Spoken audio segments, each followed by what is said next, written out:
Hello everyone! In this video we will see how to add a link to your YouTube channel description.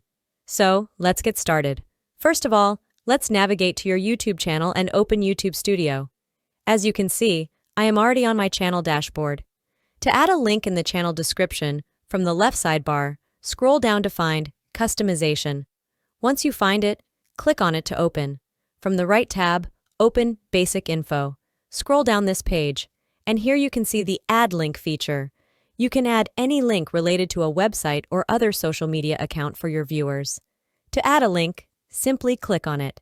In the first box, type the link title. In the next box, enter the website or other social media account URL. Once all is done, from the top right corner, click on the Publish button. To have a preview, let's go to the channel. And there, you will see the link that you added in the channel description.